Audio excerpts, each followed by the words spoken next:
Welcome to the FTW Podcast, the wrestling world in all its laughable glory. Tonight is episode number 140, coming to you live on November 27th, 2012. Tonight we talk how TLC is shaping up, the road to final resolution, all that, and our thoughts on this week that was in WWE and TNA. My name is Harrison, and with us tonight is Rob. Say hello, Rob. Hey.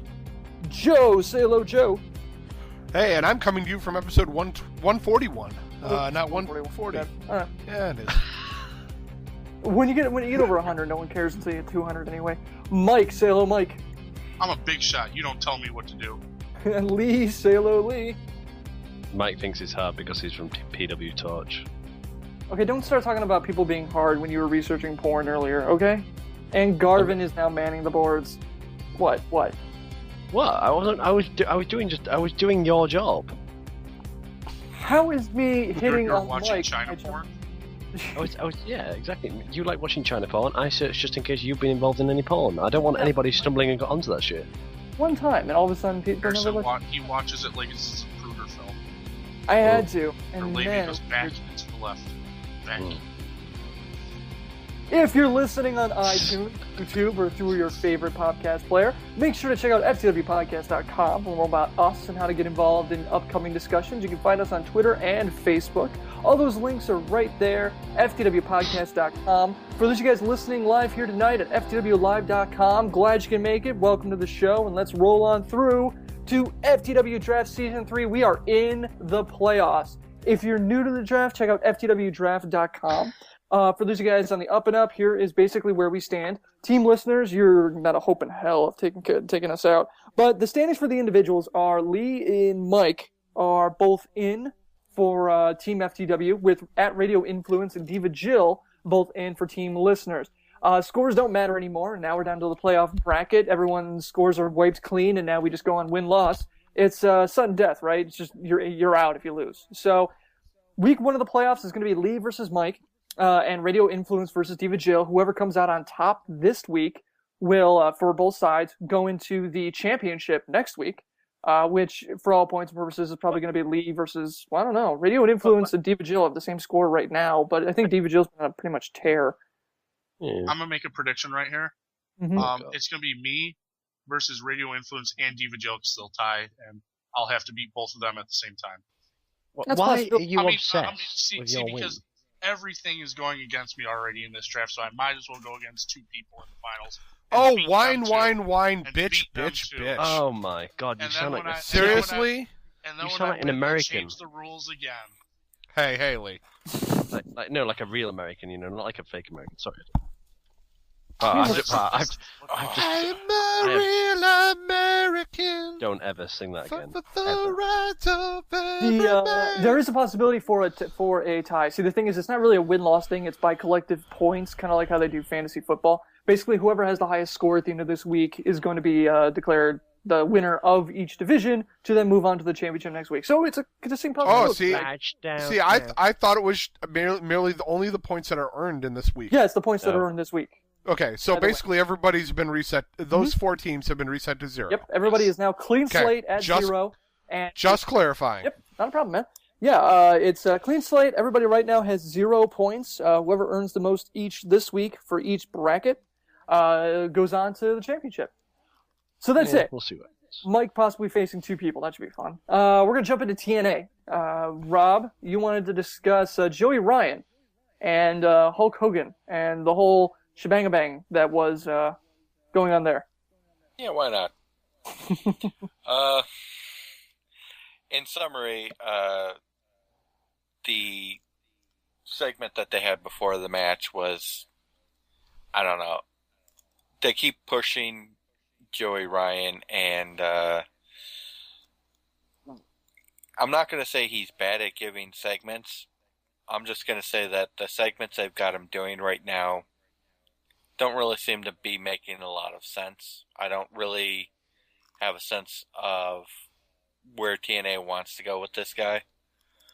I didn't think his segment was that. I mean, granted, I haven't been following Impact hardcore, but I didn't think his segment there was that bad. The in-ring promo pre-match. It was a good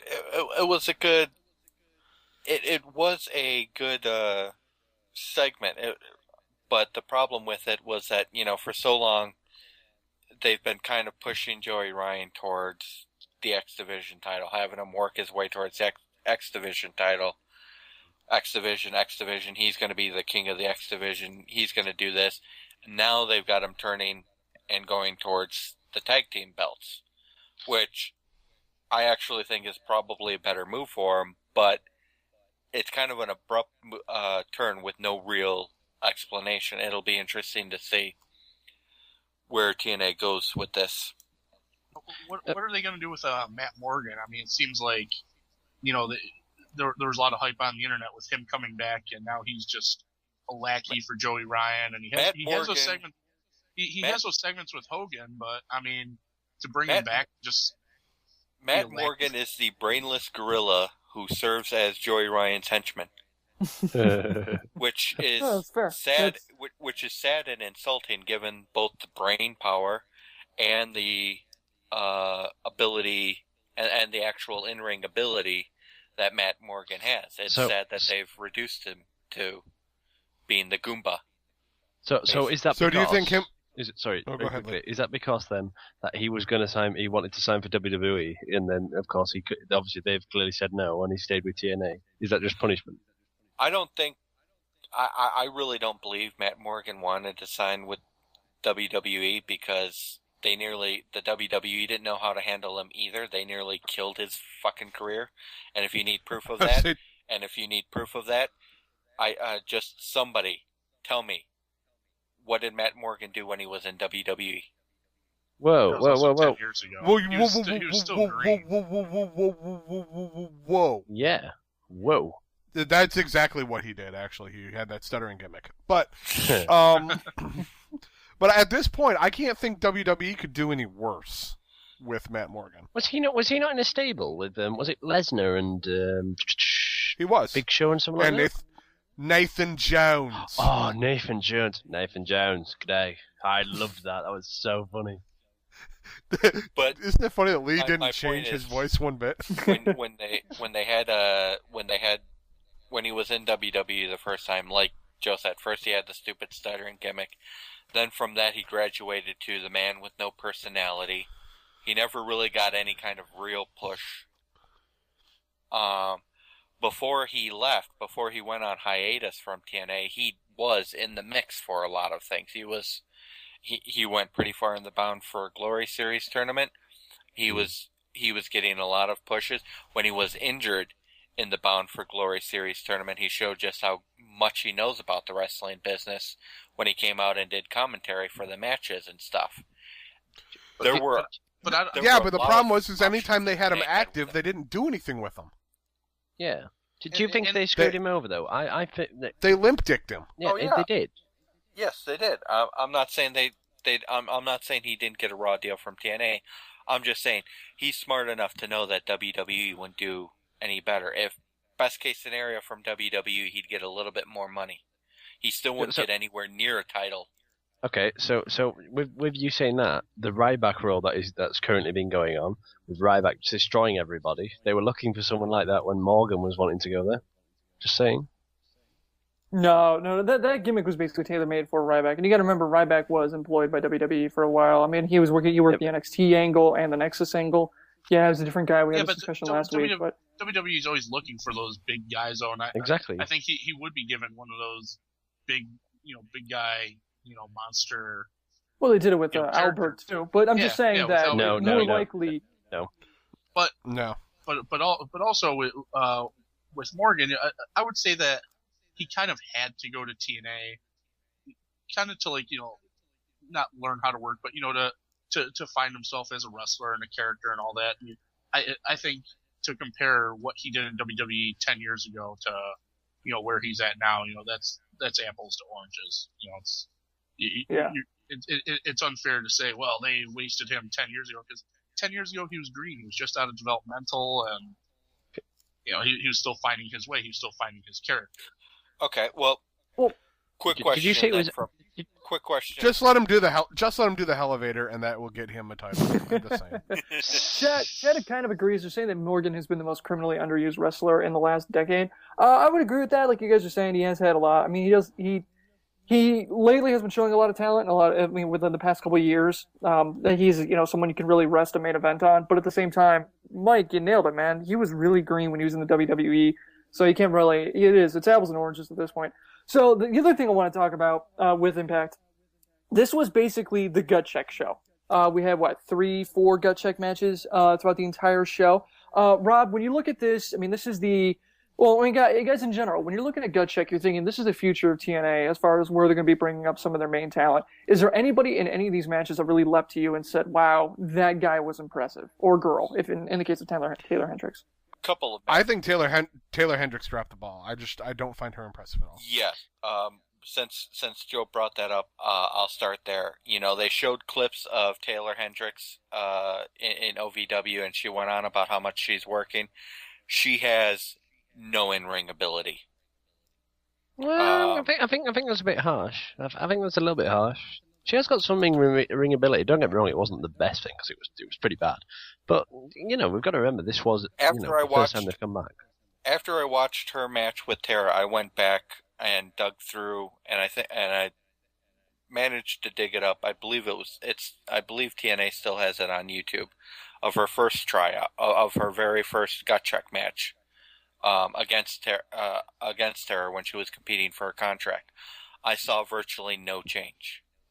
Yeah, that was the thing. When Taylor Hendricks first ability, she didn't look like she's gotten any better. Yeah, that was the thing. When she first debuted, we were all kind of like, we weren't gung-ho about it. We're like, she's got potential. And you think about it, in all this time that she's been in development, she really, I can see that. She really hasn't grown much. What about Alex Silva? I mean, you got to think he wasn't really supposed to be signed, and then Ric Flair ruined the whole thing of actually signing him and everything. How do you guys feel about him as far as... Alex Silva and Sam Shaw put on a hell of a match. But Shaw showed that he is definitely the better talent. Yes, definitely. Sam Shaw is definitely the better wrestler. But, at the same point in time, people called it, Ric Flair messing something up. I think maybe Flair saw something in Silva that a lot of people kind of missed, because Silva showed to me that he could be a viable candidate. Okay. He upped his game. The two of them had a hell of a match. Apparently, they've got a rivalry going in OVW, which they brought to Gut Check, and that's good because that means both guys are learning kind of what you need to do in wrestling, carry a program, do all of that other stuff. So it was a great match, and out of the two of them, I think Sam Shaw is the better athlete, bar none. Okay. What about the match between Jeff Hardy and Christian York? We were really hot on Christian York when he debuted. I mean, he's got so many years of experience, and he's basically ring ready. How do you feel about...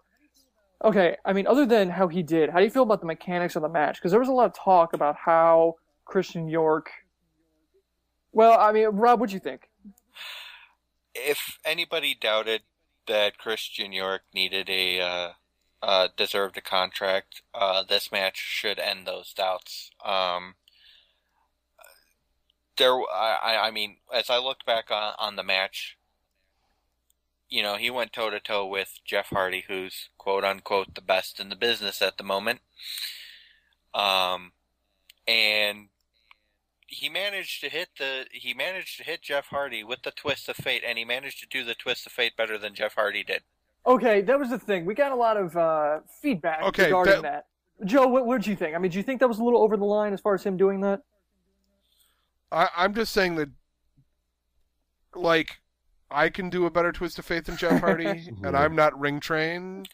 I just can't see one man screwing up a move over and over again.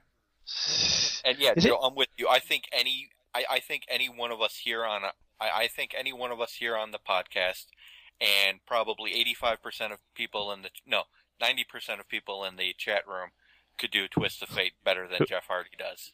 Even Diva Jill could do a better. Just curiously, who is that 10%? The 10% that can't do it would have to be incredibly drunk and just and or incredibly out of shape. Okay. Well, Just- do you think? So basically, Jeff Hardy. Yeah, basically Jeff Hardy, exactly. Okay.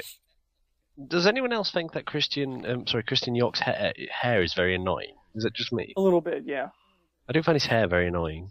Yeah, okay. It is a No. weird thing to zero in on, but really, when you're looking at a guy who was clearly that ready, you're basically finding faults with him. And Lee, I'm with you on that one. Chat loved Christian York, saying they loved him on Impact. His match with Hardy was the match of the night. Yeah, I would definitely say, Agree as with far as that. like ring readiness, I mean, this guy is, I mean, he's set, and I mean, yeah, he had his second straight loss with Jeff Hardy, but let's face it, he did just put on a hell of a match with the TNA champion, and he's a second. Well, when he got signed 3-4 weeks ago, you're basically thinking about it. This guy just got signed in the X division less than 2 months ago, and he's had a hell of a match with the TNA champion. I mean, you got to think this is nothing but good things for this guy. So do you see him going in the X division? Because Chad's saying the X division is on its deathbed. It could really use some of these guys. Definitely. Do you think that's where you throw him? Definitely. Yeah. As a matter of fact, I'll go a step farther and I'll say within 6 months, Christian York is the X Division champion. You're going to I'll go tell that you what. far. I tell you what. I bet Lee's Pizza gets there before that happens. I tell you what, though. No, on a serious note, I think it's going to be sooner than that. The X Division is just nothing. And we talked a couple of months ago about how RVD could bring it up a bit, and it's just not happening. It's just simply not there. And so I'd be surprised. I mean, sooner. RVD was brought into RVD was brought in to invigorate it to kind of be like that transitional champion, and he's just RVD. For somebody who's got championship experience, RVD has really failed to carry the X Division. I don't know if it's all his fault. I mean, because there's not that much competition. It's not like he has that much to work with. Well, But I think there is competition to work with. I just don't think they're using him on the TV show, on the actual show. I just don't think they're getting in. They're cramming so much in. They're just not focusing Right. on anything. Yeah. right. So yeah, like I said, 6 months at the latest. But I definitely agree with you, Lee. Christian York could find himself the X Division champion much sooner than that. Okay, Yeah. now Considering that we had 2 matches of his where considering his only 2 matches in TNA so far, he did a very credible job of selling the fact that he could have won those matches. Fair enough. I mean, if Jeff Hardy wasn't the world champion, you could make the argument that they may have let York win that match. Fair play. Fair play is that. okay, now we're going from the high of Christian York and how hot on him we are to essentially, if our fans are any indication, the lowest point in TNA Creative with the Austin Aries, Hulk Hogan, Brooke Hogan, Bully Ray clusterfuck that was on Thursday. Hang on, I want to lead it in with some points from our chat because they got some good ones here. How Go TNA, they want to ask us how TNA is turning into an MTV reality show with Bully and Brooke. Is that really happening? They have ODB and Eric Young, Tara and Jesse, Bully and Brooke. What's next? Joseph Park and Miss Tessmacher. I'm actually Probably. behind that one. Yeah. I like that. Is it just me who just found it very it came across as very lazy and very okay, it's Thanksgiving. We'll just put a show on. That's the only really saving grace you can give this. Was it the fact that it was Thanksgiving? Did they basically phone it in? If that's the case, I still can't excuse it. Yeah, me neither. With the quality of TNA programming as of late, it's really and there are so many things wrong with this segment. First of all, in the span of 1 year, Austin Aries comes from being a rookie in TNA to the world champion. It's very hard for him to sell the "I'm getting screwed over" line. No. I agree with you on that, but like at the same time, I don't think that TNA the product. Like I know you did say the quality of it recently. I actually think in the last month or two, it has actually dropped quite a lot. Yeah, To it where feels it like was- they've to where been it was coasting. before. It feels like they've been coasting a bit here. But I'm sorry. I chuckled a bit because the chat hates this so much that they actually don't want us to talk about it at all. Tough. It happened. You got to take the good with the bad, and you got to take the bad. You got to take the very bad with the bad. So this is where we are. Deal with it. You can make an argument for that, Lee, as to the quality. Personally, I don't think the quality's dropped as much as you're going to say it has, Well, but it's had I was its gonna up and say- its down moments. No, See, that's fine. My argument is, I'm going. Don't worry, I will get onto WWE later. I am not going to kiss their ass tonight. Don't panic on that.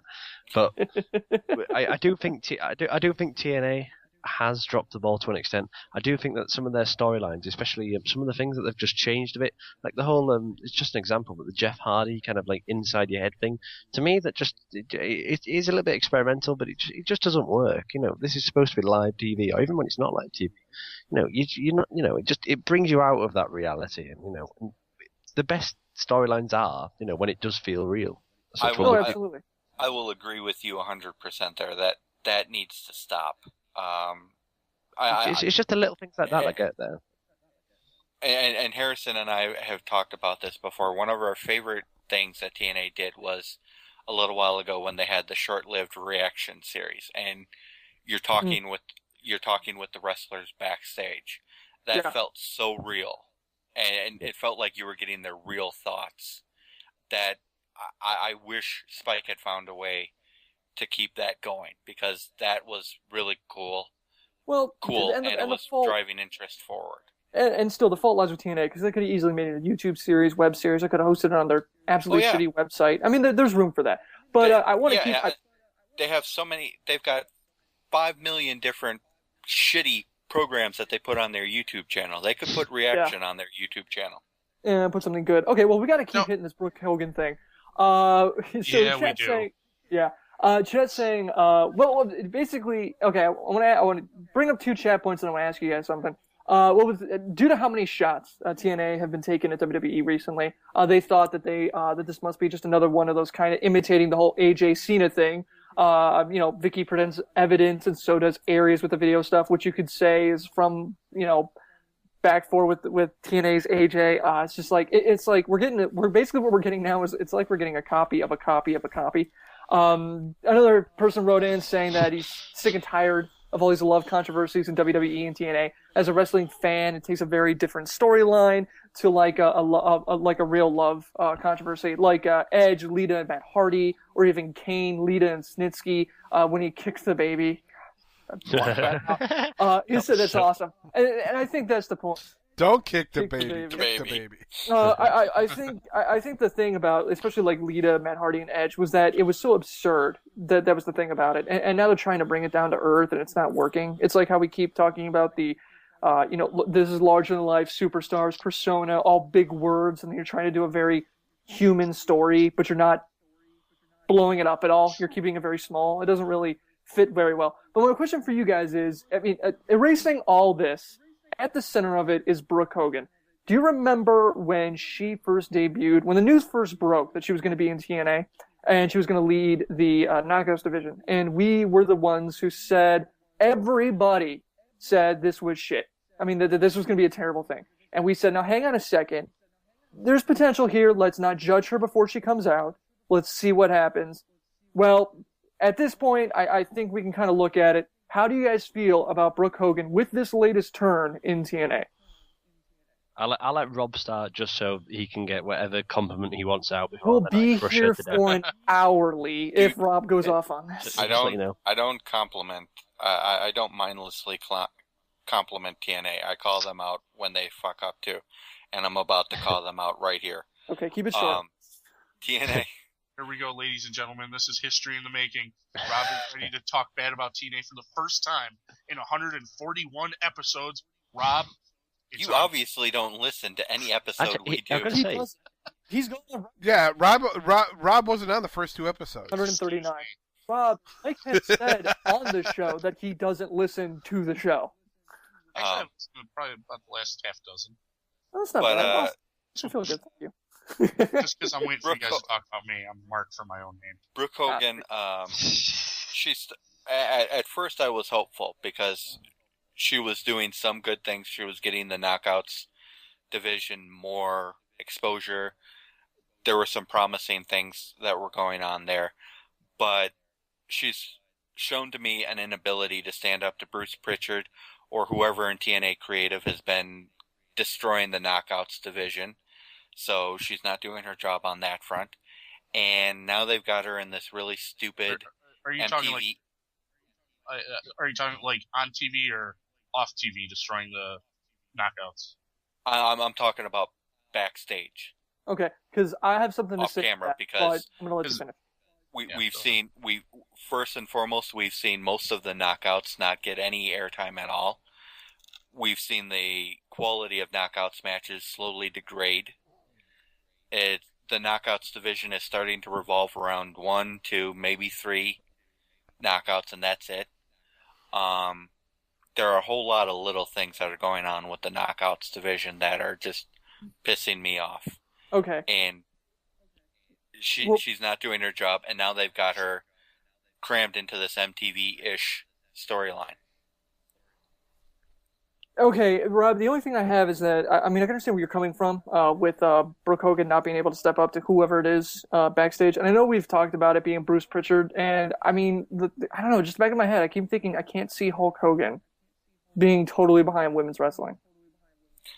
I mean, or David, or Eric Bischoff or something.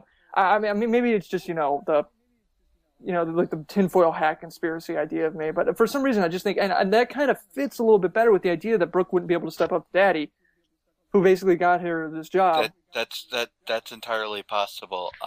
So. With Hogan, though, it's a little bit harder to call, because when he wrestled, there were some really great women wrestlers, too, that were making strides and really pushing women's wrestling forward. Now... Yeah, how much of that was him, though? Well, regardless, I don't want to get mired. That's what I'm saying. You don't know what his personal views are. Eric Bischoff, Bruce Pritchard, we know are not big fans of women's wrestling. So okay.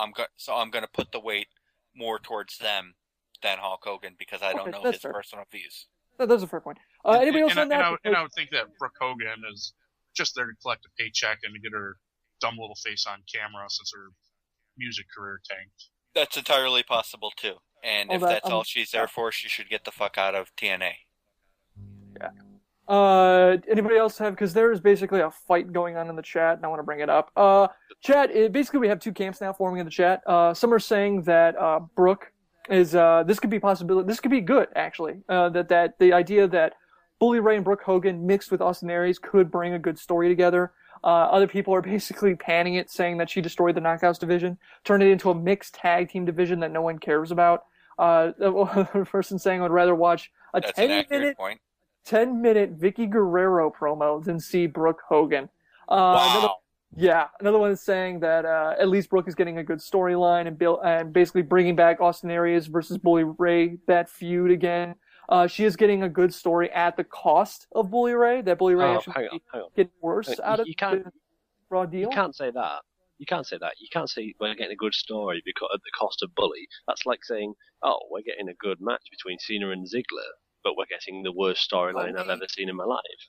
Lee, I disagree, man. I say, look, you can look back at AJ Lee in the WWE and say she would not be where she is today if it wasn't for CM Punk, Daniel Bryan, and Kane. And this could be a similar situation where they're going to take Brooke Hogan, put her with Bully Ray and Austin Aries, arguably the two hottest talents in TNA right now.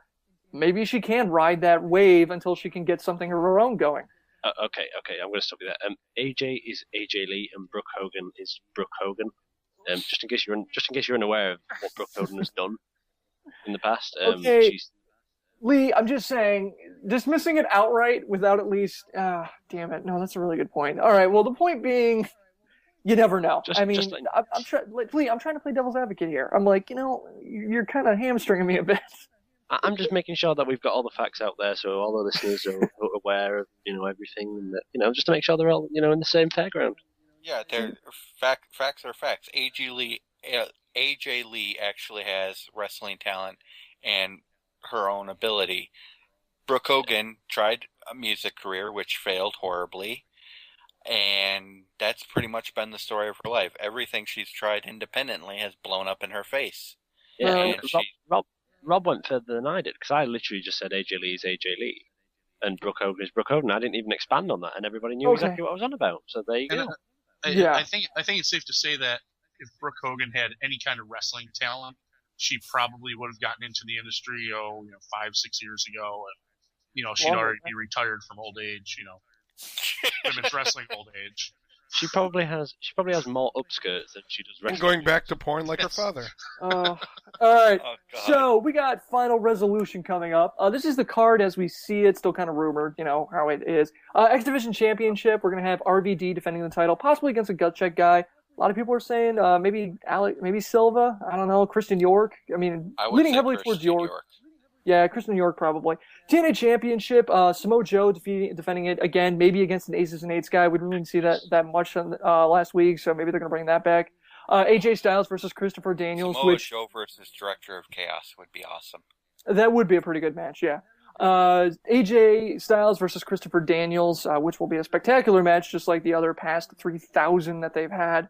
TNA, probably having some kind of TNA versus Ace and Eights thing with like maybe Angle, Garrett, Briscoe versus Devon, Director of Chaos if he isn't in this Mojo match, an Armbreaker. I don't know. Maybe that's going to be filling out a little bit. Possibly a tag match, Chavo Hernandez versus Ryan and Morgan. That's kind of being hinted at a little bit. Knockouts Championship, Mickie James versus Tara. That is a lock. We know that one's going. And same with the World Heavyweight Championship, Bobby Roode versus Jeff Hardy. So I got to be honest, the fact that we got AJ and Christopher Daniels and Bobby Roode versus Jeff Hardy, I mean, that'll be pretty good. I mean, Jeff Hardy, he could put together a solid match. The doorbell. The doorbell. Sorry, excuse me. Oh, damn it. Who's 33 minutes. I am the wiener. No, especially when you said 43, you 33. dumbass. I changed it, and then you guys said I couldn't, so it's 33. Have DOC win the TV title and do some crazy angle with that. That's a really good point from the chat. I like the idea of maybe giving the Aces and Eights a strap and see what they do with it. All right, so that is TNA. Now we're going to move on to the WWE side of the wrestling industry. We're going to start off right here with the one that... well, this is the one, we got a lot of questions about this, about main event. And it only seems like when something crazy is happening. And shut up, chat. Don't start talking about the pizza thing. I know what I'm talking about. Try changing it to 40 now.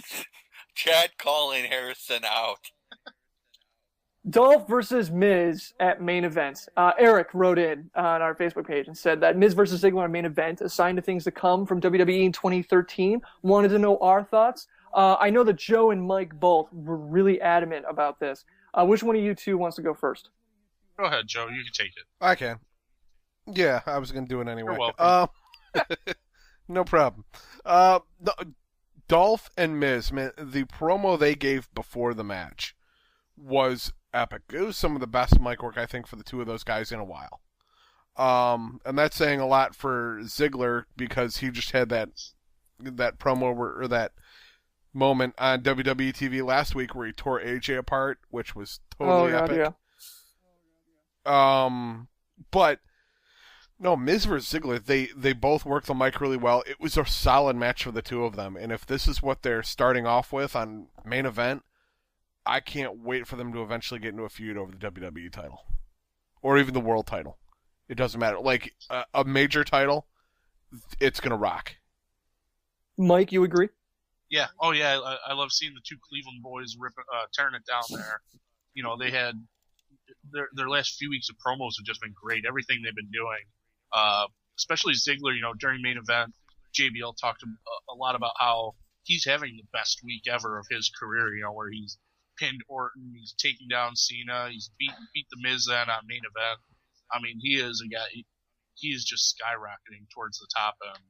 I mean, it's just a matter of time until it becomes Ziggler's show. I'm guessing we're talking about WWE now. Mike's on. Yes. Yes, you're back from your pizza. Yeah, what do you think about Dolph versus Miz on main event? On main event, it was a good match. I enjoyed that. Really good. I like that.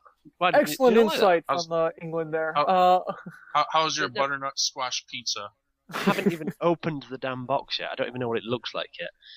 Just hot plate of mess is what it looks like.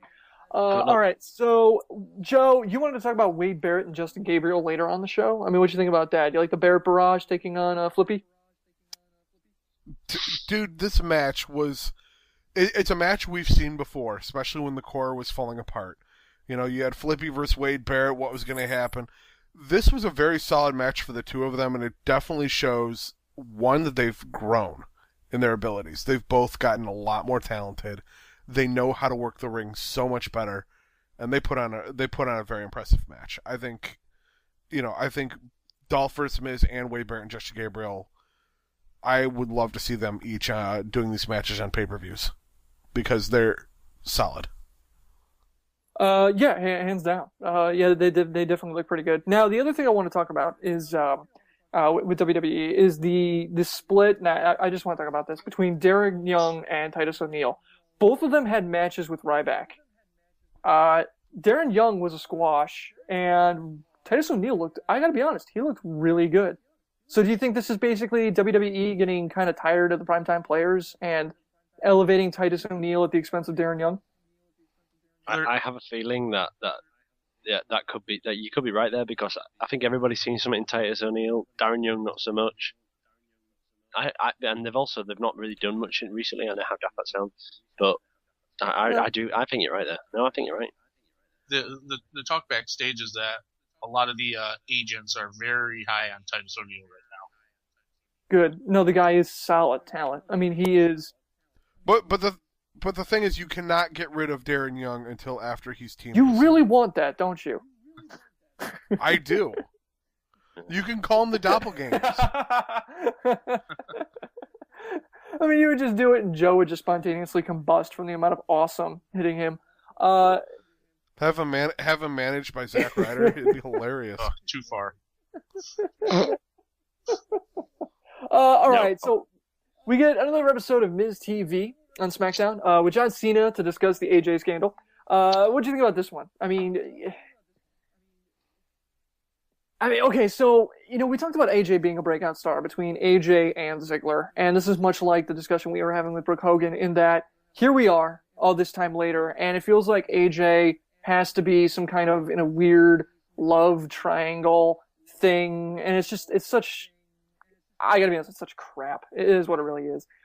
What do you guys feel about that with the whole AJ scandal, Miz TV? I mean, how'd you feel about that, Lee?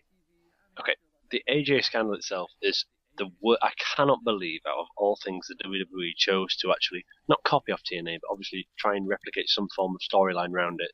It's mind-boggling that they chose the worst thing in the world.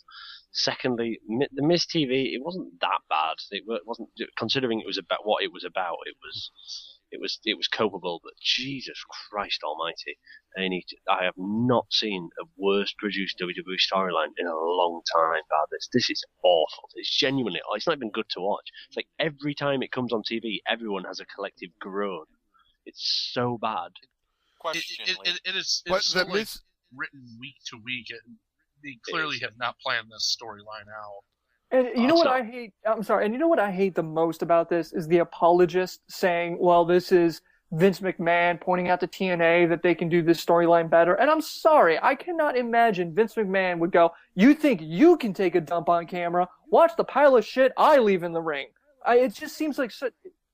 Watch me make a I don't even think TNA is on Vince McMahon's radar. Exactly. Anyway. I mean, this is the idea that Vince McMahon would acknowledge competition on any scale is so far beyond his entire history. It's laughable as a theory.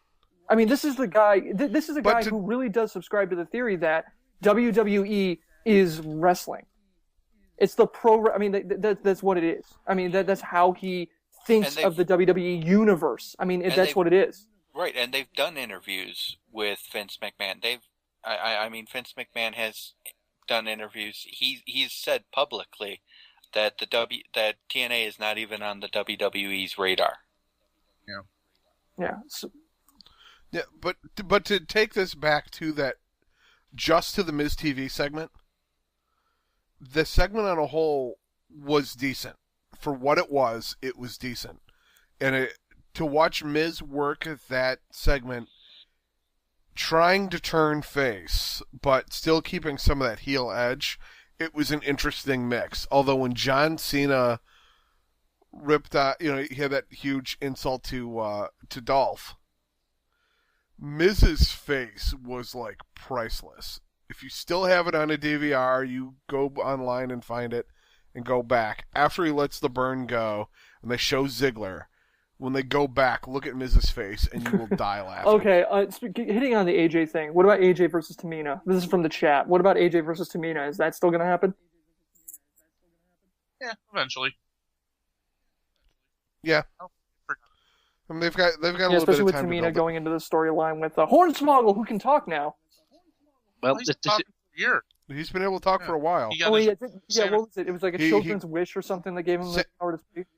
No, it was Santa Foley Bingo. was able to. That's right, grant yeah. the He wish. just won the over-the-top battle royal. Oh, I'm sorry. It was Hornswoggle with Rosa, not Tamina. God damn it! I gotta stop watching this on Absinthe. Okay, so all right. So the other thing I wanted that we got to talk about, Mike, Truth defeating Antonio Cesaro on SmackDown. We talked about last week the idea that Cesaro maybe isn't off to like the hottest start that he should be. Do you think this is the beginning of the end? I mean, what do you think about that? No, I think it's just a lapse in booking. You know, WWE they have a problem with doing one and done feuds. You know, where they have a guy go into a pay-per-view, he beats him, boom, he's on to the next guy. They like to stretch it out 2 or 3 months. And by having Truth, score a quick pin over Cesaro, that's just another way of them going, oh, well, we'll stretch this out another month. And I just really didn't care for it. Like Cesaro, I think he's been off to a pretty good start, especially since getting rid of Oksana. But he shouldn't be getting rolled up by R-Truth 90 seconds into a match. That's just terrible booking. I also have some breaking news. Lee sent us a picture of his pizza, and I'm going to reveal the toppings on it. It looks like pepperoni, sweet corn, cinnamon sticks, and eel. Fuck, how did you know that? Sounds delicious. Wow, I'm British just judging cuisine by- is so terrible. Okay, I didn't really have eel on that pizza, but going back to what Mike said though, in all seriousness, So he's not denying the cinnamon sticks. No, the eel. because I like Come on, Mike. The eel. No, cinnamon sticks. Yeah, that shit's fine. But the eel, I am sorry, good sir. shut the fuck up. Anyway, politely. What you said about Truth? What? I'm sorry. I'm just gonna have to read this out for everybody. Garv just said in the chat, the chat that we have, when I said eel, it sounded like anal. To him it did. We don't like to read that out because that's just Garvin talking, and he's kind of hopped up on cough medicine, so who knows what the hell he's hearing right now. Okay. Anyway, Chad, back to the US title. I want to bring up what said. That's fine. Just very quickly, Mike's got it spot on. It is lazy booking, and out of all the matches they could have done between Cesaro and someone at the minute, they've chose R-Truth. Yeah, the one to actually stretch. I can't believe because his match was so boring at the last pay-per-view Survivor Series. It was so bad. Chad has brought up that point too. They got Barrett and Sandow, but let's give the title to Truth instead. Also saying that, then give Sandow the U.S. title since he was the savior of the unwashed masses. It would make sense. FTW Draft. Oh, okay. I'm gonna hold off on that. We gotta wait. On that. It's official, but not official. Okay, never mind. We're gonna move on. All right. So yeah, I mean, Cesaro could be given to anybody else. All right. So, what about? I mean, God, fine. We'll talk about Dolph versus. I mean, yeah, like you were saying earlier, Mike. Ziggler taking on Dolph, and basically beating him, and then his kind of like streak going on. Chat's asking, do you think that Ziggler will face Cena at TLC, then take the world title from Big Show by cashing it in? It wouldn't be a bad idea. I mean, we kind of kicked this around last Friday when I was on the PW Torch livecast of Ziggler cashing in on at TLC, but only if he beat Cena to try to get some momentum behind him. I know a few months ago I mentioned that I thought Ziggler would have cashed in before the new year. I'm starting to think now he might not cash in until WrestleMania.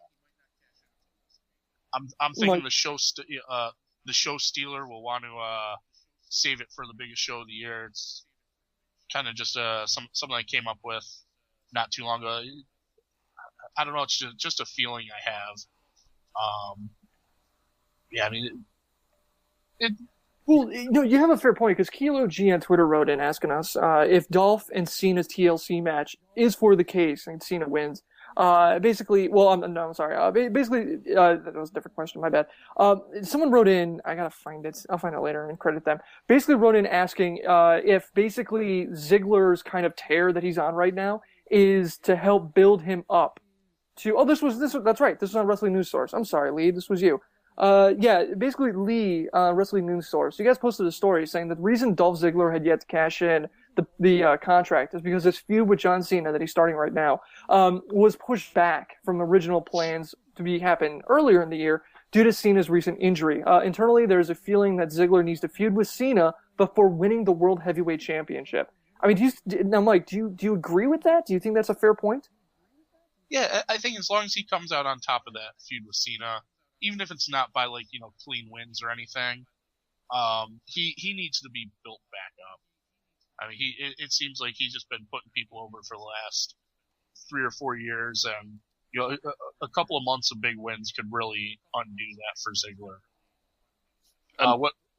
What I don't agree with, I really don't agree with him cashing in against Big Show and beating him. I think he needs to cash in against a babyface and do a real heelish taking of the belt. I'm with you on that one, and I'm also with you on the WrestleMania thing, because the only time in my mind that he can cash in now is TLC. If he doesn't cash in at TLC, Royal Rumble is just going to be surrounded by The Rock and Punk. It will be literally surrounded. Elimination Chamber will be, again, the rematch or whatever the hell happens there. And then obviously WrestleMania is the next place, because then obviously you're expecting something to happen. Anything before that just seems wrong to me. And again, I'm completely with Mike. He's got to cash in against the babyface. If he cashes in against Big Show, it's going to be less impactful, as far as I'm concerned. Again, you need to cash in against a big babyface, get that heat back over to him, build him up again, and that will get crowd reaction.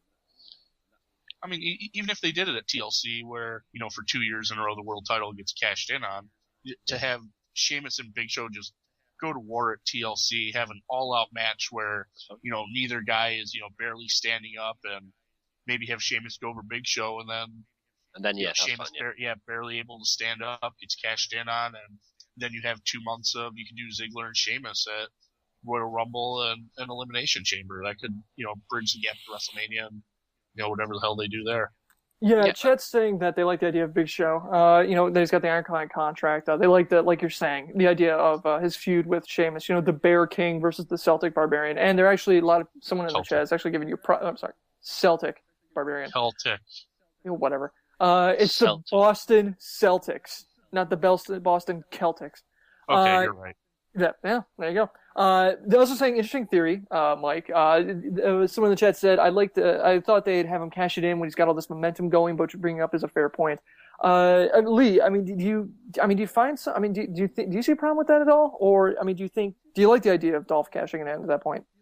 I think it makes the most sense more than anything, because if you cash it in at TLC, again, I've got to agree with Mike, Sheamus has got to go over. And when Sheamus goes over, obviously, you can have Big Show just not giving shit out of Sheamus with a chair, so he's down, then Ziggler comes, cashes in, titles up, that's perfect. That's again a heelish move to make. And then I'd build him up, but then my question is, would he lose that title at WrestleMania to Sheamus?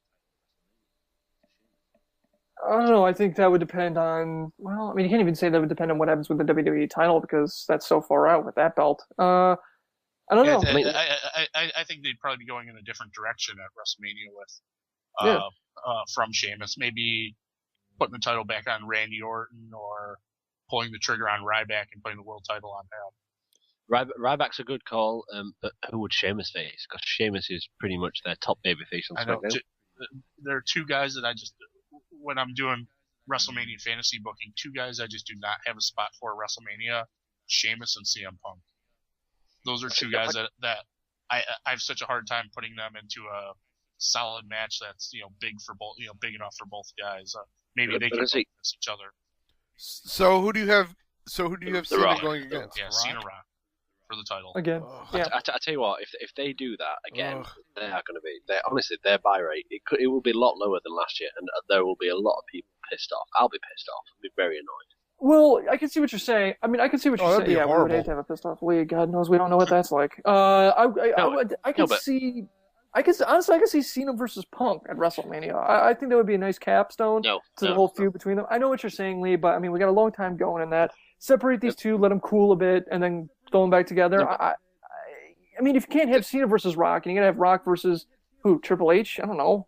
Yeah, I know what you're saying, but they have absolutely oversaturated Punk versus Cena now. They can't do it as a WrestleMania main event. It just won't be big enough. Yeah, that's a fair point. So here's a theory. What if the guy pulling the strings for like the Shield, because they keep saying, "Oh, are you taking orders from Punk?" It's not Punk. It's coming from either Heyman or Lesnar. Hypothetically speaking, talking out of my ass here. What if we end up seeing Punk versus Lesnar? It'll be, I'm not fully set on that.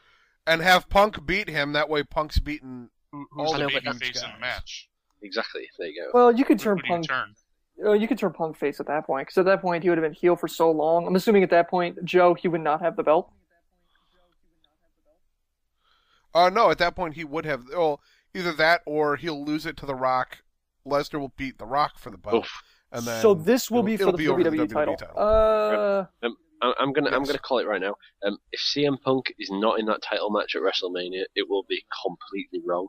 And that's not me talking as just an internet wrestling fan. That's me talking as in CM Punk's held this belt for just over a year. And by the if you lose your title after the Royal Rumble, you're gonna want it back. And there is no way if you are put off like that by WrestleMania, I'd be furious with WWE because that is really short term booking. I would have rather seen Cena versus Rock at Royal Rumble for the title.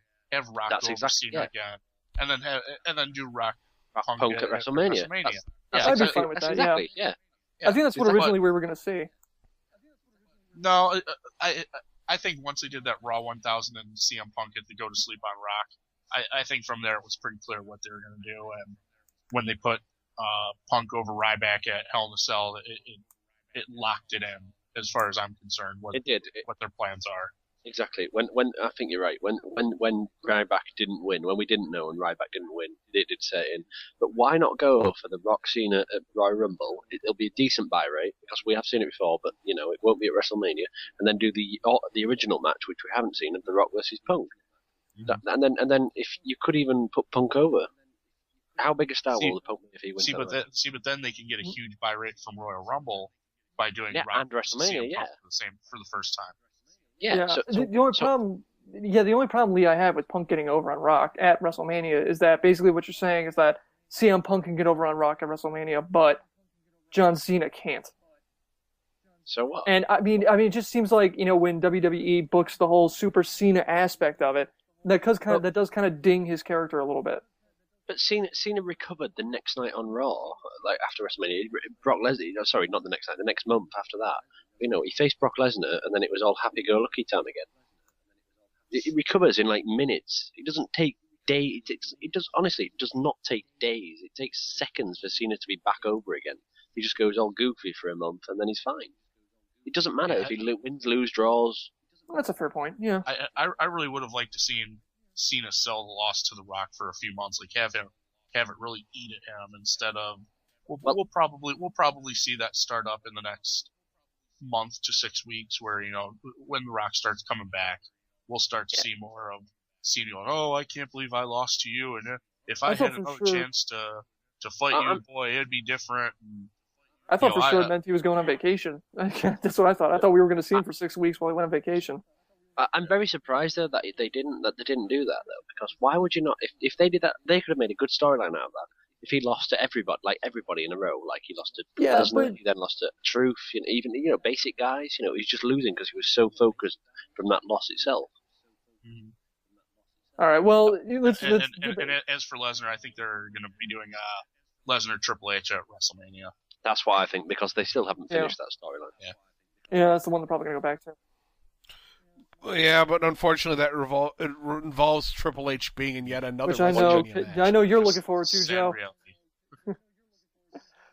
Chat asks, will Ryback get his first clean loss at TLC? Because I want to start easing into.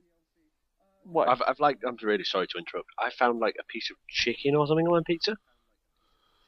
This was not in the delivery. Compelling radio lead. All right, so we got to start talking about the Shield. So we got the Shield coming in. Will Ryback get his first clean loss at TLC? And do you think it might actually come from a member of the Shield? Well, how can it be a clean loss No. if a member of the Shield's going to interfere? We don't know. Well, we don't know if that's the case. It could actually be like a straight match with the three of them, and then the three of them defeat Ryback, and it's clean, like no ref bumps, no chair shots, no underhanded things. Hang on. Did Ryback versus Punk? No, not you get can't do it announced in a handicap. for a tables match? No, it did. Oh, I'm sorry. Yeah, I'm sorry. Ryback versus Yeah, I Punk did. at TLC. So do you think that maybe Punk will actually take out Ryback? I think it'll be Oh, more, is it TLC? more No, shenanigans. Do you think we're gonna have more shenanigans? Yeah. So you don't think it's Yeah. gonna be a clean? I mean, it's a TLC match, but No, you're gonna probably not see an actual clean loss until I'm gonna say maybe Elimination Yeah, Chamber. I'm going to say WWE I- Superstars just to mix it up. I think Punk should be going over Ryback clean at TLC. And the thing is with the, did they announce what kind of match it's going to be? Probably a tables. It'll probably be a tables match. I think they announced it as a TLC match, like the whole thing, like the whole shebang. Because you know, with the Shield guys putting them through tables, 2 shows in a row, I thought maybe they would do a tables match between them. But with those gimmick matches, it's not it's not like a real loss. It's Do you know what the thing is, though? Yeah. The thing is, like, with TLC pay-per-view itself, is it not just too predictable? Like, is this not just like the Punk will go over? Like, we guarantee it. So what's the point in buying this pay-per-view? Because seriously, we know he's going to go over. Is that not just too predictable? Yeah, you're right. I mean, it is very predictable. So why would you buy the pay-per-view if you already know what's going to For the thrill of the ride. happen? That is You such know where your roller coaster is going to end, but you go on it anyway. So let's talk about it. Well, I just want to go back to Ryback's first loss. No, I think when he gets pinned cleanly, I think we're not even going to blink an eye, and I don't think it's going to matter to anyone. They do so many of these angles of guys, going on these winning streaks and, not being pinned, and eventually when they are, it's just some match that doesn't mean anything where they decided to just change the direction of the booking. I mean, I can name half a dozen guys in the last few years that have had those gimmicks. Brodus Clay, who pinned him clean first. big shit. Yeah, that was pretty recent. What about Drew McIntyre? Oh God, who was that? Was that something like it was Sheamus? Yeah. Well, which time? You gotta go through who pinned him clean first. Sheamus was another one who went the longest time without losing. I mean, there's so many. They do it all the time, and it's just matches that don't matter. For a while, they had Vladimir Kozlov was a guy that they touted for months how he hadn't been pinned in a singles match, and then it's some throwaway match with the Undertaker 2 weeks before WrestleMania. Mike, if you No, it was it was Triple H. Triple H. Not in a singles match. Was it? no, he did. I thought it was So a you know singles he did, match. and I don't want you to ever mention that name again. Because that was the most horrible. No, honestly, I went to the SmackDown tapings that year when Kozlov was in the main event. It was the most. It was a week before Survivor Series. It was the most horrible thing I've ever seen. Don't ever mention it again. It's awful. All right. Feel free. Here's another thing from the chat. WWE will read that we expect Punk to win and have Ryback win just because they like to be unpredictable, especially when it comes to a TLC pay-per-view. Do you really expect... I mean, everyone's saying that CM Punk's a lock for this match. That it's going to be shenanigans or whatever. Do you really not see a scenario where Ryback could win and Nope. win the belt? Nope. Lee, you're saying no. Keep in mind they... If Punk is going in to like have a tumor removed, or actually has to go through chemo or something like that, then yeah, you'll see it. Aside from that, I don't think you're gonna It's see a it lock. change. You can't. If you have The Rock versus Ryback at Royal Rumble, dearie me, there will be a lot of people with shaking heads. Mike, do you see... You'll have, if they're doing The Rock versus Ryback at Royal Rumble, I guarantee you the night after TLC, The Rock will march out on Raw and give a speech about how he lost his smile and will not be competing at the Royal Rumble. But if you I would clap lose my really mind. hard, his smile will come back. All right, so we got a name for the group, the Three Horsemen of the Apocalypse. They call themselves the Shield because if WWE can't rip off TNA, they're going to rip off Marvel. But at least Marvel is making money these days. So now we got a name for the Shield. Do you see anything spectacular coming out of this storyline with these three guys? I mean, we got Ambrose, we got, whoever these other two idiots are. Show. It is, Yeah, that's the I other thought it thing. was an F. That's the first thing I thought of. Yeah, that's the first thing I thought of. So, I mean, what do you guys think about this? That we got Shield, and do you see anything going with this at all? I mean, like the mystery of who's pulling the strings, or do we see another who raised the cage scenario coming up?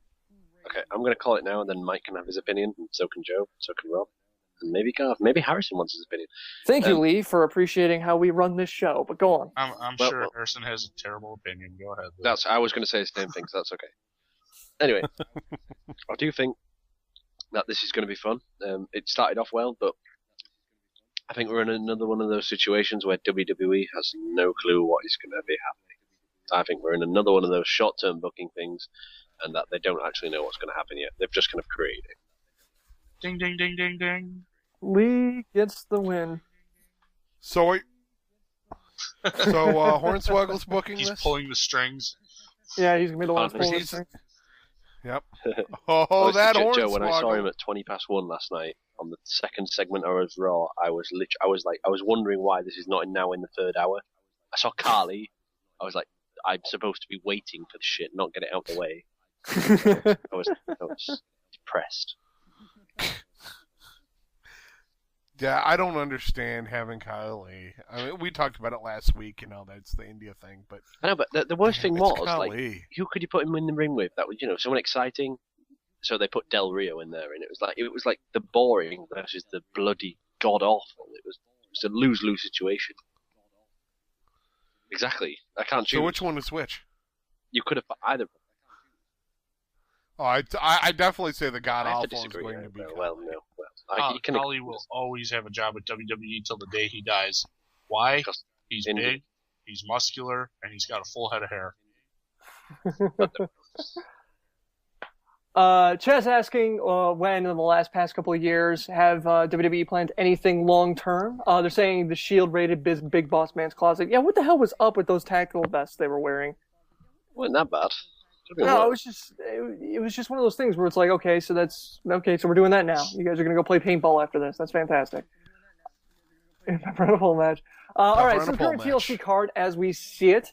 AJ versus Tamina, possibly. Divas Championship, Caitlyn versus Eve. Tag Team Championships, we got the Primetime Players versus Ray Cara and Team Hell No. I don't see a chance in hell Primetime Players win this one after this past week they've had. Intercontinental Championship, Wade Barrett versus Kofi Kingston. Probably have Dolph Ziggler versus John Cena. Should be spectacular. U.S. Championship, R-Truth versus Antonio Cesaro. Real test to see if it's going to be a test to see if Cesaro is really their guy long term for this. World Heavyweight. All right, World Heavyweight Championship match. We got Sheamus versus Big Show in a chairs match. Whether or not Dolph cashes in remains to be seen. And we got the WWE Championship match, Ryback versus CM Punk in I believe it has been booked as a tables, ladders, and chairs, all three match.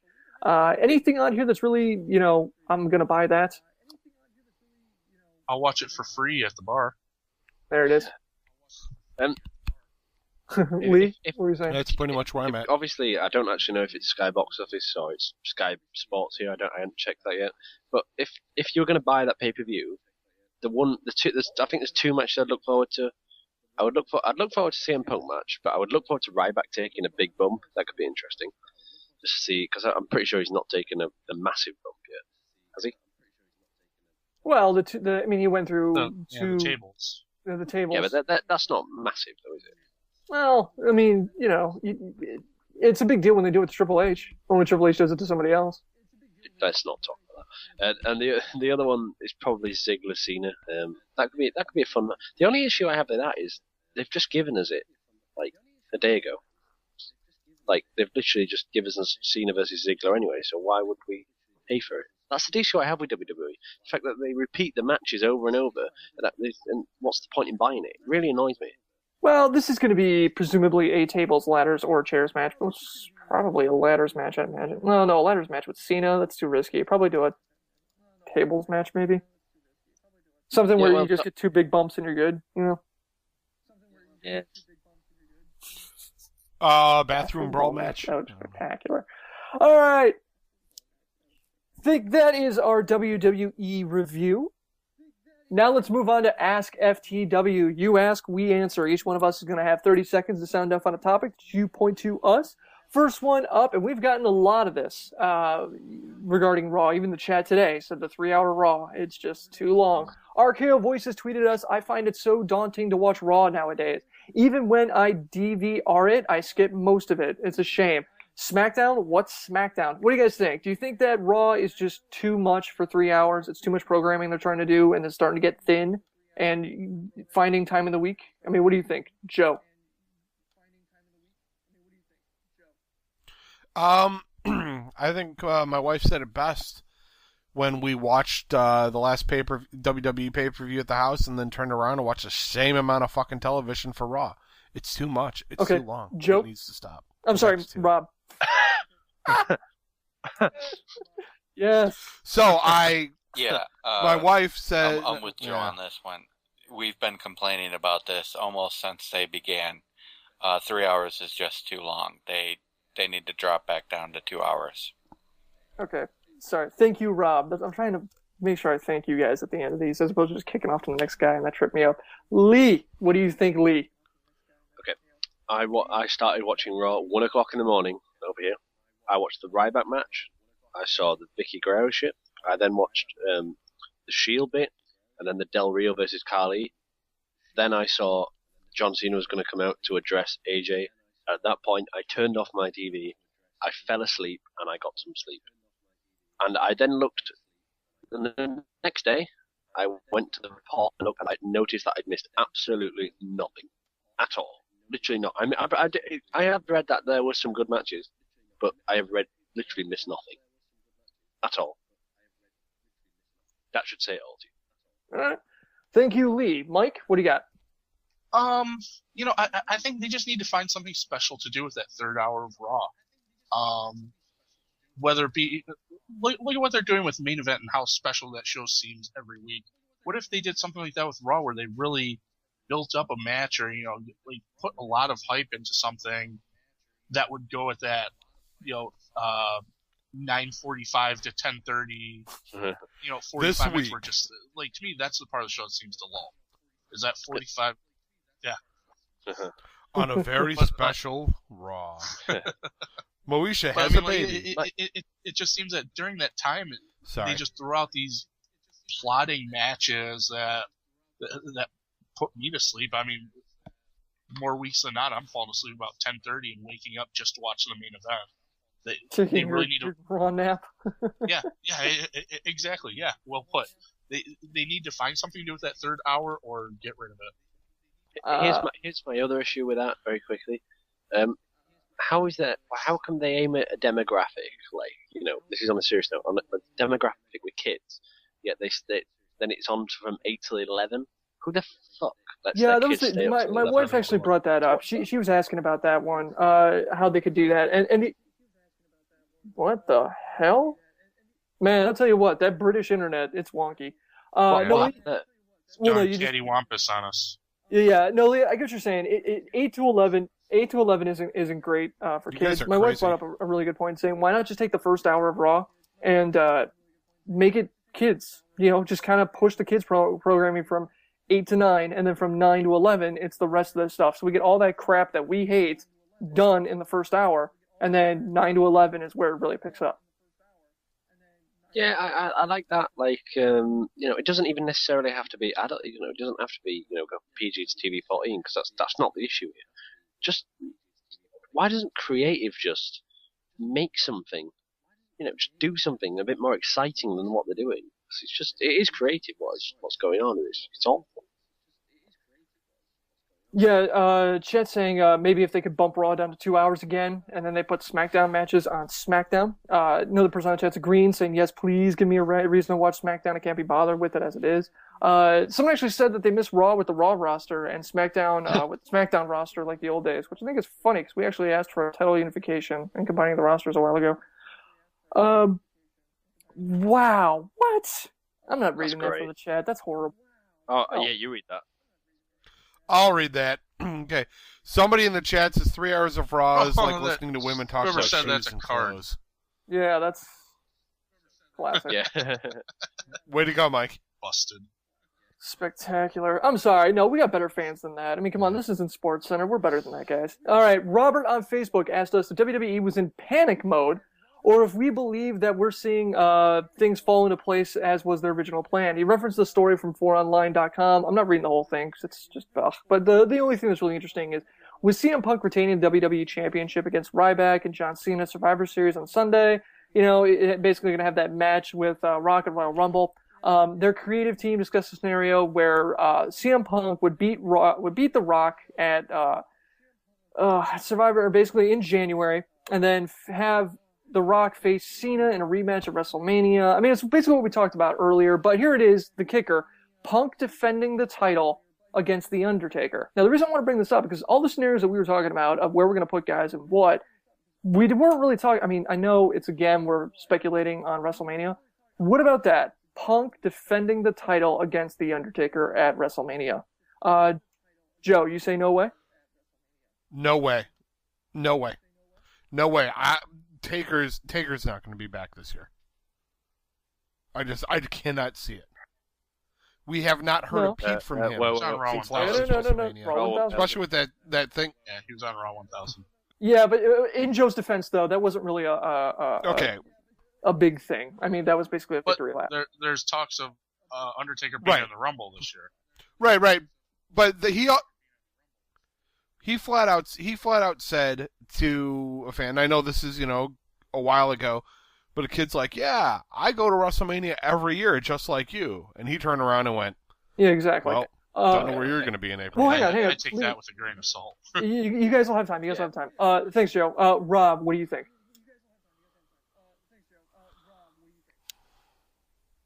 You gotta call Okay. Joe. Lee! Joe. Or not. I'm sorry, Joe. What do you think? Yeah. Oh, no. All right, Lee, what do you think? I think that the people who say The Rock should have the title, these people, The Rock shouldn't have the title, will be in exactly the same boat as to why The Undertaker shouldn't have the title, because quite simply, he cannot manage the schedule. It's just like The Rock, The Rock, is only part-time. The Undertaker will only be part-time. The Undertaker would essentially have to lose his streak, because there's no way he could take that title, defend that. Then what's the point in letting Undertaker win the title for a month and then Punk winning it back at Extreme Rules? No point whatsoever. Okay. He shouldn't win. Okay, thanks, Lee. Mike, what do you think? It would be an interesting match, Punk versus Undertaker. I don't particularly care for it for why, Lee said, but I think Undertaker will be at WrestleMania 29. I think he'll be at WrestleMania 30. I think people just need to start preparing themselves for the fact that we might not be seeing those epic Undertaker matches anymore. We might be seeing, Undertaker versus, maybe Kane or something in some kind of, slow match where, Undertaker just comes out, does his thing, keeps his streak alive, but, he's there wrestling. He just becomes a part of WrestleMania, and, he's just not healthy enough to be having those matches anymore. But I think he wants to be a part of the show, and I think as long as he can put on some kind of match, I think he will.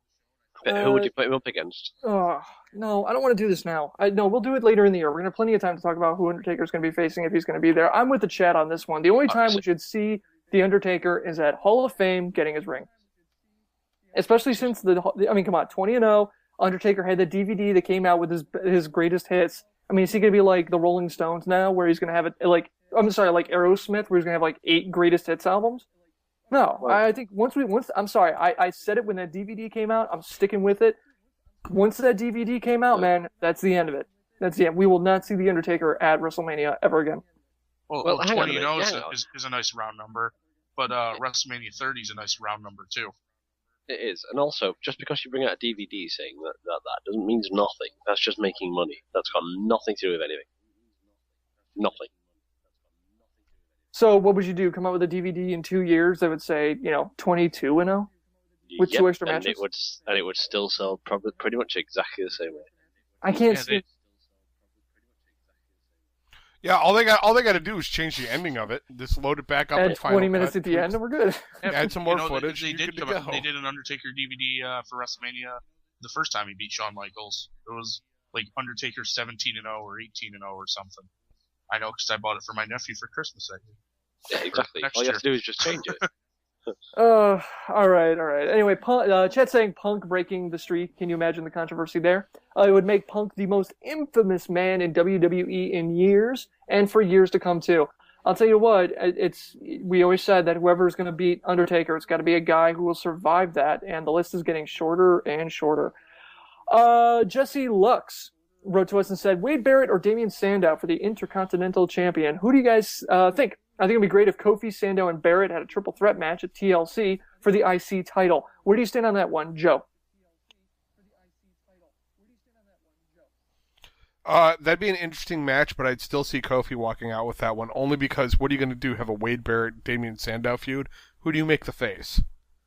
Really? Probably Barrett, and really? No way. Okay, but both guys are great for Rob, what do you think? For a title.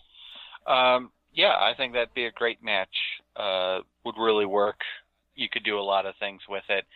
I could see Kofi walk out with the title, but at the same point in time, one of the good things about a heel versus heel feud is you don't really have to make one of them the good guy. You can just have two heels go at it. So Sandow could do good with the belt too, and match him up against Barrett. All right, thanks, Lee. Or thanks, Rob. Lee, what do you think? Yeah, cheers, Rob. What I would say is I want Wade Barrett to move on to the main event because he's so much better than the Intercontinental title. He's so much better. So I would actually put Sandow on that. I like Kofi, but I don't want him to see him happy and cheerful. I want to see him heel, nasty, and unhappy with his position, so he can build on that. I think Barrett is well and truly ready to go into that next level, and Sandow is still building up, so to give him the IC title would be pretty much perfect. Then again, we've been saying that about Cody for like years, haven't we? At least since last year, yeah. Thanks, Lee. Mike, what do you think? Yeah, I agree. I think Kofi and Barrett are two guys that they're at a point in their career where they're above the Intercontinental and U.S. titles. Especially Kofi. I'd like to see both of them elevated. Sandow, it would do nothing but help him, but I think they're just kind of treading water with him until Cody is cleared to come back. They might, I think they'll revisit their tag team and continue their feud with Hell No once Cody's cleared to come back. Yeah, I'm with Mike on that one. Both Wade Barrett and Wade Barrett and especially Kofi. I mean, we've been talking about Kofi, getting him out of the mid card for a while now, and it seems like they're really hot on him lately. As a quick aside, Cody Rhodes, is it his shoulder or was it a concussion? It was his shoulder. Okay. Was it? Okay. Yeah, it was his shoulder. Okay. Wow. Because I heard two reports. I wanted to know which one it was. All right, cool. He posted up MRI results on Twitter or something. It was something wrong with his shoulder, but he had a stinger. It wasn't quite a concussion, but Okay. Well, All right, cool. All right, Chet's saying Sandow would get buried, so the focus would fall on Kofi versus Barrett. It should stay 1-on-1, but both Barrett and Sandow would get a good opponent for Kofi, or would be a good opponent for Kofi at TLC. Face versus face feuds, we do it for the respect and honor. And WWE heel or face feuds, though they absolutely hate those. Which I asked. They don't hate him because look at last year's WrestleMania main event. Yeah. So. Although, I mean, yeah, that's sort of an outlier, though, because that was really relying on the mic work of both Cena and Rock. That was face versus face, though, wasn't it, essentially? Yeah, that's fair. All right. I mean, well, I was going to make a corn pizza. Forget it. All right. So, Nick wrote in saying, all right, this is ridiculous. The poll takes the top 10 names for their 50 of the most beautiful superstars in WWE history article, and he can honestly understand why Cody Rhodes is there and even The Rock, but Randy Orton and even Batista. He says cocaine is a hell of a drug, which I love that reference so much. Oh, I miss Chappelle's show. In your opinion, who is the best looking individual in WWE and TNA, both male and female? Right now, let's just stick to current stars. He says in WWE, Miz and Eve, Torres, and in TNA, he'd have to give it to Bobby Roode and Mickie James. Well, he's going for that country aesthetic there, isn't he, for TNA? This should be great. I know whatever I'm going to say, it's just going to be the chat making fun of me, so I'm going to abstain from this one. Joe, what do you think? For the WWE, for the female, I am going to say, I'm going to go with Alicia Fox. I think she's an attractive woman. Yeah, I know. But really, I'm leaving AJ out there for everybody else to pick. And for male, let's go with Daniel Bryan. Go Team Beard.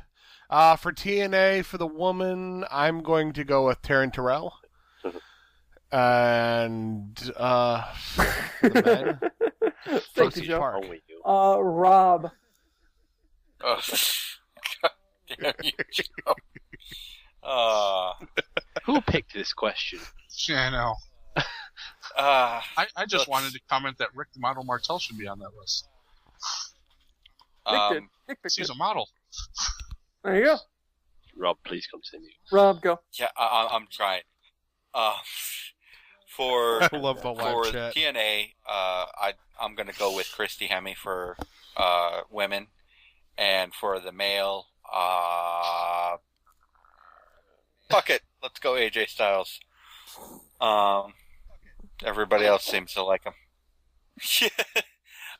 Man For crush. the WWE, I'm gonna go AJ Lee, just because I happen to find her attractive.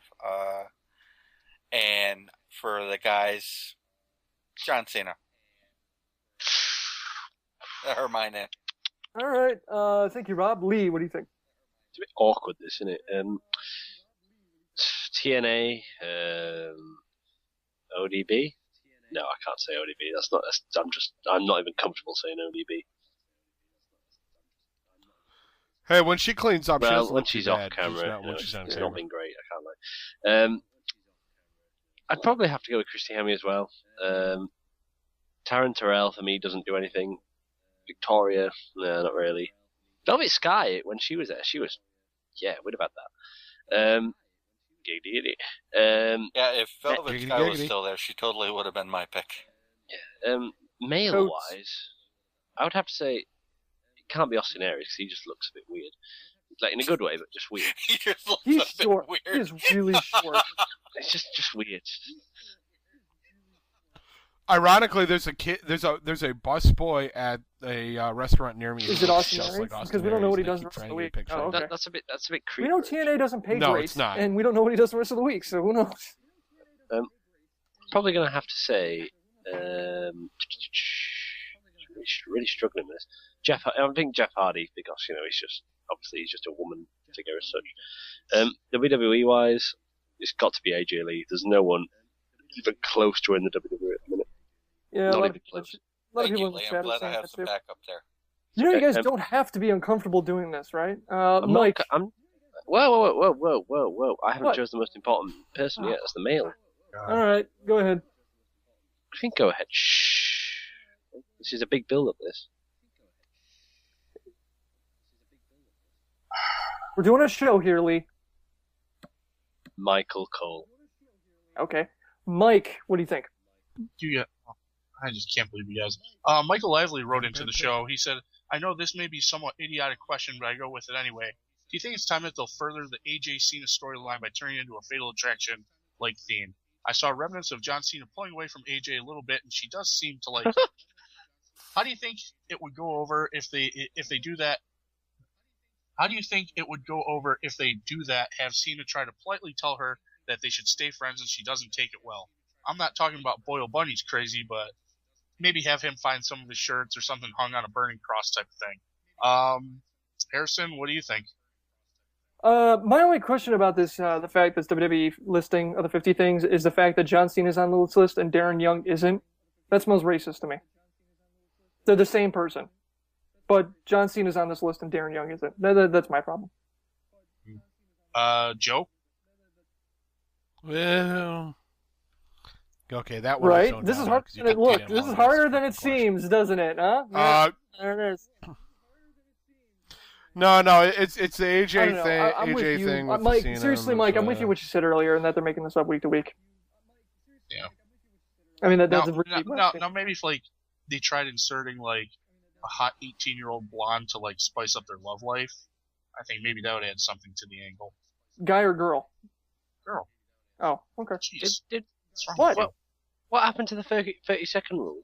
This country is diversifying, Mike. I say they reach out to this. All right, Mike, who's your? I bet you do. I bet you do. Chat saying hottest female in the WWE is AJ Lee. They say ODB Vicky Guerrero. Weirdly, Tara, Mickey James, guys is Dolph, Cody, Randy Orton, AJ Lee, Mickey James, Christy Hemme. I can't believe no one else mentioned Christy Hemme on here. Wade Barrett and Kaz. I did. Rob did. No. I'm all right, fine. I'm saying for the chat, one person mentioned Christy Hemme. Yeah, and then saying Eve as well. Mike, did you give us a list, or did you just want to take over the show with your questions that you'll write into you? I thought that topic was dying a slow death, so I was moving on to the next one. It was like WWE, like the changeover when they actually had the Hornswoggle segment. Joe into a zombie.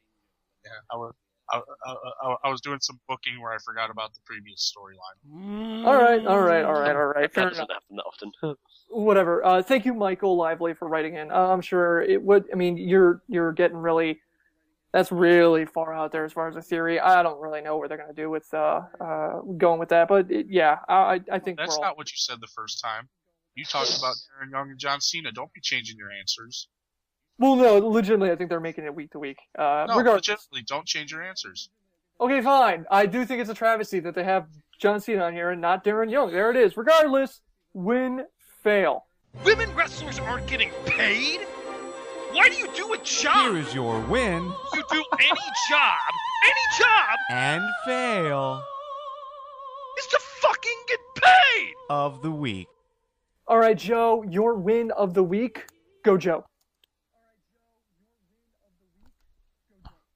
I've got two, actually. Dolph vs. Miz and main event. You know, some of the best mic work I've seen from those guys. And this is going to happen again for a major title. The other thing is the WWE version of the soup, where they busted in the soup. Two things were great on that. Michael Cole laughing every time they went to him, and Brodus Clay. Brodus Clay owned that show. Okay. Rob, your win of the week. Go. My win of the week is going to go to Christian York versus Jeff Hardy on TNA. I thought that was a really great match, and I loved watching Christian York do one of Hardy's signature moves better than he does. All right, Lee, your win of the week. Go, Lee. It's not been the easiest week to choose from. There's not been a much. I think that's great this week. The one really good thing I can remember was probably the Shield promo from Raw. That probably stood out. That was probably one of the only things that actually was really done well on Raw.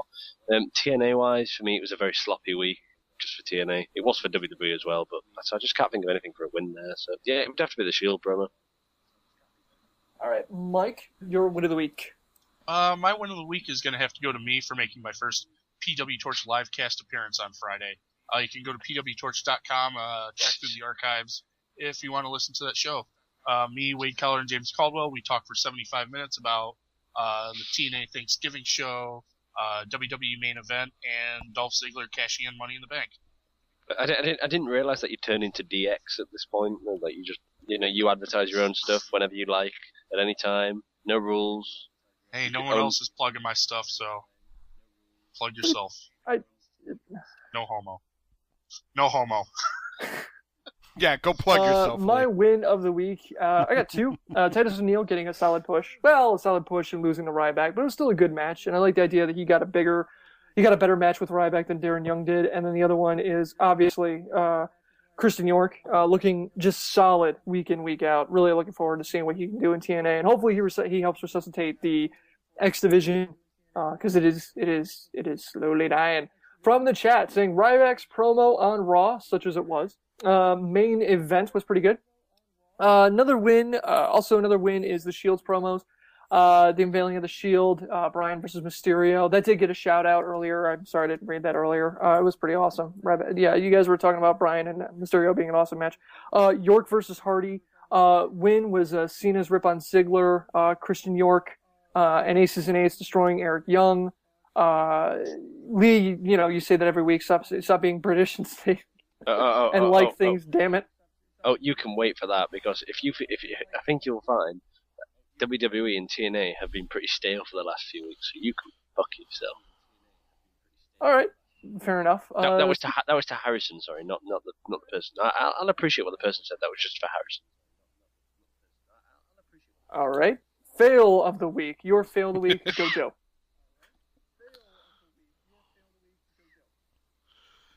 My fail of the week is Jeff Hardy's guitarist. They did that segment with Hardy and his band. Have you guys seen that? I think it was just a YouTube. Or was that just a YouTube clip? Maybe that was just a YouTube clip. Because I did miss part of Impact. But it's him singing some song in like his basement with some art behind him, and Jeff Hardy's guitarist. Man, Joe Dirt had better hair. The guy looked like Butthead when he turns 50. It's just like he looked like so creepy. I'm like, this is your guy, not somebody young. This guy. Wow. All right, fair enough. Thank you, Joe. Rob, your fail of the week. Go, Rob. My fail of the week is going to have to go to AJ Styles, actually. In his match versus Kazarian. Yeah, Mike, I do rip on TNA quite a bit when they fuck up. That was Lee, but I'll let you off. When the AJ Styles Kazarian match just looked, I mean, AJ Styles was just so god awful. That was probably the worst AJ Styles match I've ever seen. Okay, thank you, Rob. Lee, your fail of the week. Go, Lee. Look, my new win of the week is Ken. Just to put that out there. I'm pretty sure that'll probably be talked about in about 30 seconds. Stink. My fail of the week. It has to go to WWE. It's just poor quality booking and it's poor quality writing. I don't know how long they're planning on keeping this up and how long they're going to be able to keep this up because stuff like that we saw on yesterday, just some of the stuff is just so stale and it's a point unwatchable, and that's for someone who we've sat through so many bad things, but at the moment it's just going through the processes with WWE. It's just getting very predictable and very childish and just pretty crap, to be honest. Yeah. Okay. Thank you, Lee. Mike, your fail of the week. Go, Mike. Well, I have two fails of the week, if that's okay. One I just came up with. My fail of the week has to go to Ken at Radio Influence for still playing laser tag and being friends with Nova. He'll be the only one to get that. My real fail of the week is going to have to go to all the people in the FTW draft who are against me, who are trying to stack the odds again. They don't want me to win. They know I'm the best out there, so they have to. Hey, wait! I let you talk during your fail of the week, so you let me go on my rant. It was nothing about you. Of how everyone is against me. They don't want the Torch guy to win again. It's just. Would you like some cheese with that wine? Everyone is just going to be so disappointed when I win. And how are you going to change the rules this time? Is it going to be that I can't pick last? I have to wait until the third round to pick my guys? What's it going to be? How? No, you're not going to be in the next draft. Just for the record. I just want to know how the rules are going to be bent to keep me from winning two straight FTW drafts. However they're going to be bent, the way they're going to be bent is Garvin's going to post on it on Facebook. When we don't respond in 20 minutes, he's going to assume we don't care and then just go ahead and do what he wants. If history is any guess. In Garvin's defense, we had like a month. To be fair, so what you are doing now, you're not helping yourself because you're making enemies. I'm just open to make alliances. I was going to say I'm the Barack Obama, but let me change that. I am I am the Triple H of this thing. I take your ideas. I may not process them. I may not like them. But I will implement my own ideas, and I will take anyone. I will take anybody's money, in this case, anybody's character, and I will sign them up to my group if they are the best. I'm surprised you didn't call Mike. Mike's kind of like the he's kind of like the Bruce Pritchard to the Triple H. He's kind of like, he knows what he's on about, but he's just not good enough at the end of the day. See, here's what happened. Lee looked at my team. He saw that when I picked up Doc, I was starting to hit on all 4 cylinders.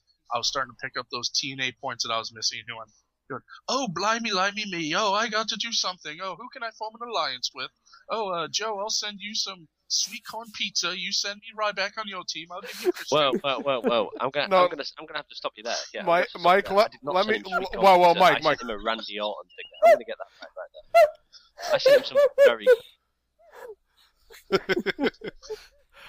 And let me be honest, Lee did not make any attempt to trade me anything. But the bottom line is, I went to him and said, "Here, was scared and take him." Trade. He wasn't man enough to go into playoffs with the team that he picked.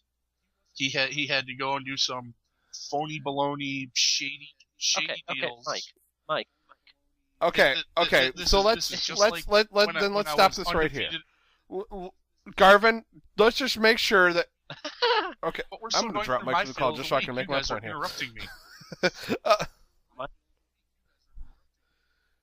I just want to, Garvin, let's just make sure that we tally up pre-trade and post-trade so Mike can shut the fuck up. Yeah, and just to and realize that he's going to get beat either way. My only reason for trading Ryback to Lee is to make sure that Team FTW wins the draft. I'm sorry.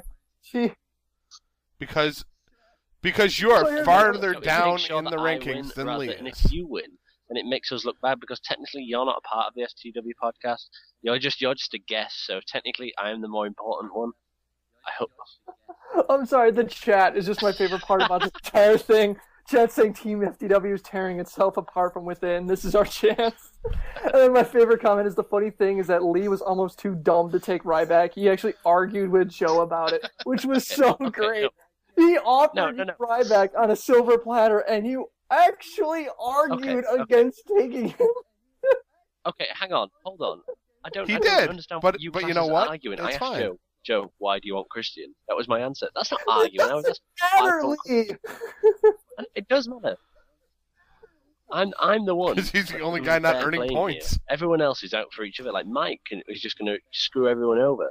He will be the Vince McMahon to the Bret Hart. He will screw everyone over. Whereas I'm fine. I will, I'll listen to you. I'll listen to your opinions. Why do you want that guy? That's fine. Take him. Do you argue with the guy who delivers your pizza too? Like, why is he giving you a pizza? Why is he taking this money? Maybe there's some ulterior motive you're not aware of. Only charging me this much. Actually, why is there chicken on my pizza? He got me again. I ordered cinnamon sticks. He gave me extra cinnamon sticks. Clearly he's working with the Russian. And eel. Actually, I think he'll find what happened was he came to the door and he said, "This is that amount," and then he was talking from his car, and it's absolutely pissing down in England at the minute. And he said he wanted me to come over there. I was like, "You can fuck off. You can come over here. You're delivering the pizza to me, so you can get to this fucking doorstep." And then it was £13.10 the pizza, and then he took £13.50 off me. Didn't give me any change. How rude is that? Can you translate that to English? 13 pounds of You got a 13-pound pizza? So you're bitching about 40 cents? That's the equivalent of nearly or 35 cents? Well, what if 35 it's not. It's not. What are you going to do with a 35-pound pizza? Yeah. 35, what? That's a lot. 35 Did you just trade him a gym set for your pizza? It was only 30. Or is this Monopoly money? Are you talking Monopoly money? Because that might make sense. 13 pounds of pizza is a lot to eat. It is a lot to eat, but that's how much we have to pay over here for a good Usually mine's only half a pound. You go by weight, you don't go by size. All right. So, chat, I'm sorry, we're just going to round this out real quick. Chat fails besides this entire segment. Saying let's let eating 35-pound pizza. Kissing on Raw, Cena screwing up the kiss with AJ and Raw. Blaming Mike. Another TNA storyline getting sucked into the black hole that is the Hogan legacy. The fail was the political jab. This is actually my fail too. With Kane winning the Twitter poll that had Bryan trending worldwide. Yeah, that was like one of those things your uncle shares on Facebook. It was so terrible.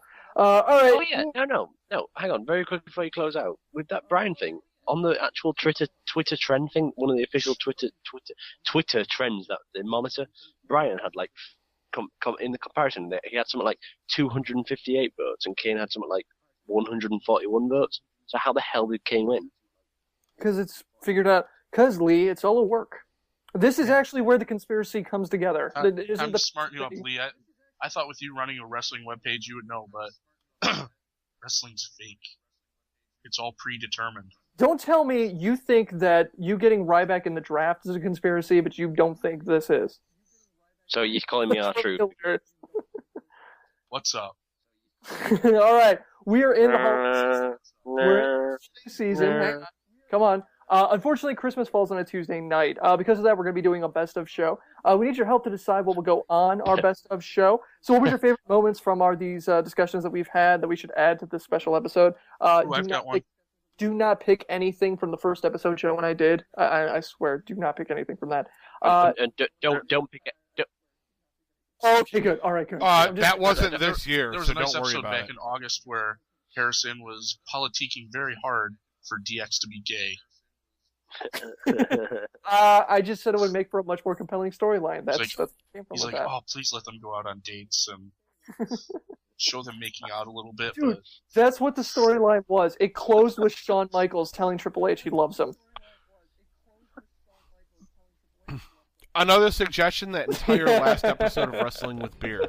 That's it. That's the show. Check out FTWpodcast.com for more information about us and how to get involved in the future. There's a support tab where you can click and you can donate, buy merch. There's tons of great merch out there. We got a fan, was it Archeo Voices that wrote in? That got a t-shirt, the Proud 10 shirt. I'm sorry, that was Nick. Thank you, Nick. No, that was Nick Really Alexander. appreciate it. Yeah, with the Proud 10%er shirt. You look really happy with it. Looks good on you.